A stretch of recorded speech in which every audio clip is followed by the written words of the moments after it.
একটা মাসলা, কাল্পনিক মাসলা জিজ্ঞেস করতে নেই, হয়নি ঘটেনি আর সেটা অপ্রীতিকর এটা জিজ্ঞাসা করতে নেই, নবী সাল্লাল্লাহু আলাইহি ওয়াসাল্লাম অপছন্দ করেছেন, এটা মশলা জানেন।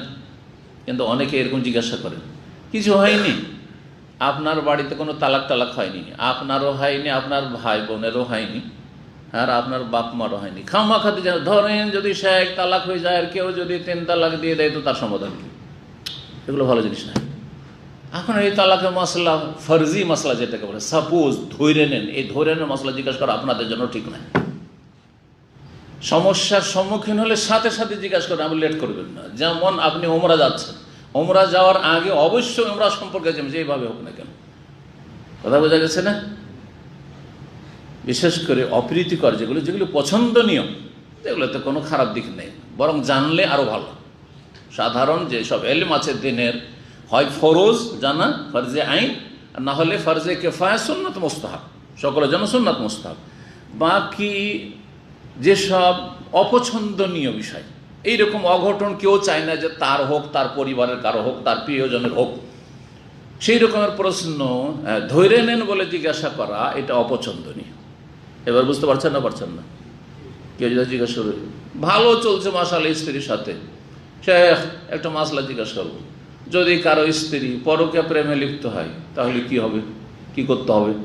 আরে ভাই জিজ্ঞাসা করবেন না, এটা হতে পারে যে এর কুপ্রভাব পড়তে পারে।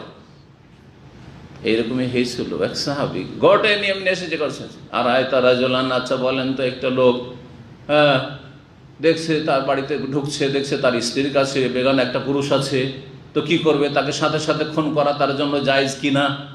যদি খুন করতে যায় তাহলে তার বংশে এসে তো দিবে খুন করে, তাহলে ফিতনা ফাসাদ সৃষ্টি কি করব? তাহলে ওই সময় কি বরদাস্ত করা যায় না? জিজ্ঞাসাই করতে যাবেন না, জিজ্ঞাসাই করবেন না আপনি, আল্লাহ না করে ঘটে, এসব অপ্রীতিকর।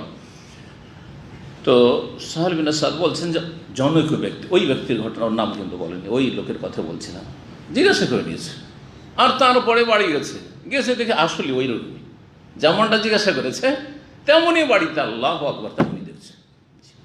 নবী সাল্লাল্লাহু আলাইহি ওয়াসাল্লাম এরকম প্রশ্ন এই জন্য পছন্দ করতেন না। কোরআনে কারীমের একটি আয়াতে এই ধরনের প্রশ্ন, আরও কিছু ধরনের প্রশ্ন আছে যেগুলো অপছন্দনীয়, নিষিদ্ধ, জিজ্ঞাসা করা ভালো নয়।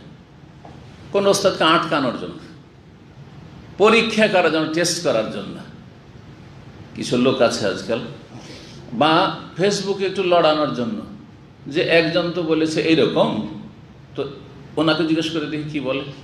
আর দেখা গেল যে ফতোয়াতে পার্থক্য, আকিদার বিষয় না, আকিদাতে এই নয় যে দুটোই ঠিক, এটাও ঠিক ওইটাও ঠিক, এমনটা নেই, কিন্তু মাসলা ফিকহি মাসাইল ইজতিহাদের সুযোগ আছে অনেক মাসাইলে। তো জিজ্ঞাসা করলো, আর তারপরে দেখলো দুইজন দুইটি মত দিয়ে দিল, তিনজন 3 মত দিয়ে দিল, আর তারপরে তখন এই কাটিংটা কেটে ফেসবুকে ছাড়লো, 2 মিনিট এর, 2 মিনিট ওর, 2 মিনিট ওর, ফিতনাবাজ। এরকম আছে না কিছু লোকেরা, ইউটিউবার, ফেসবুকার, এরা ফাসাদ সৃষ্টিকারী। এর মাধ্যমে কি করবে? মানুষকে বিব্রত করবে, তারপরে ফিতনা ফাসাদ সৃষ্টি করবে। তোমার 3 জন আলেম 3 রকম বলছে, শুনেছো যে 2 জন 2 রকম বলছে, যেটা তোমাকে ঠিক লাগে যেটা তোমাকে ঠিক লাগে সেটা নাও, কিন্তু তুমি এইসব করার জন্য জিজ্ঞাসা করে বেড়াবে না, এটা করবে না। তোমার যার ওপর বেশি বিশ্বাস আছে যে তিনি কোরআন শোনার কাছাকাছি বলেন, তাকে জিজ্ঞাসা করবে, এটা অন্ধ তকলিদ নয়। তারপরে যদি সন্দেহ হয়, মানুষ মাত্র ভুল হতে পারে যে আমি তো ওনার ফতুয়াকে নির্ভরযোগ্য মনে করি, তারপর আমার সন্দেহ হচ্ছে, তখন 1জন 2জনকে জিজ্ঞেস করতে পারেন, ওর চাইতে বড়, কথা বোঝা গেছে? কিন্তু এই নয় যে একটা মশলা 6জন 7জন যেখানে যাকে পাচ্ছে জিজ্ঞেস করছেন, না, ঠিক না। লা তাসআলু আন আশিয়া, আল্লাহ বলছেন লা তাসআলু আন আশিয়া, বেশ কিছু বিষয় রয়েছে যেগুলো সম্পর্কে তো জিজ্ঞাসা করো না, জিজ্ঞাসা করিও না, কারণ ইন তুবদা লাকুম তাসুকুম, উত্তরটা পাওয়ার পরে তোমাকে খারাপ লাগবে, উত্তর পেয়ে অনেক সময় কি লাগবে?